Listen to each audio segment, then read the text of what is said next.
Hello, this is John with Anthem Business Solutions, and today we're going to go over how to transfer a table or transfer a ticket. So what you want to do is, there's a couple ways to do it. If you just want to transfer one, like let's say we're dealing with table 10 here, table 10, you need to transfer it to another server. Maybe you got an emergency or it's into shift and you just need to get rid of it. You go into the ticket 10, you go to the info button over here, and then right here is server.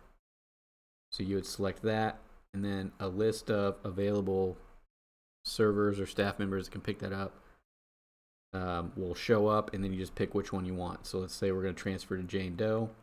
Use Jane Doe. Now it's done because it says ticket assigned to Jane Doe here, and it also says right here. We'll just hit send, exit out.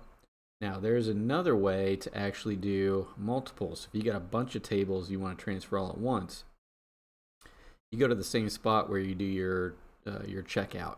So server balance, or this might say cash drawer if you're doing cashier.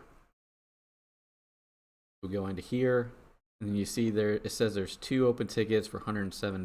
So you select staff here, and we'll choose Jane Doe here, and it will ask transfer your open tickets to Jane.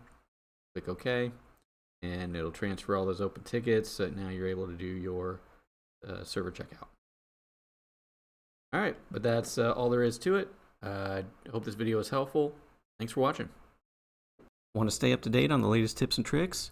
Don't forget to click the subscribe button and hit the bell icon.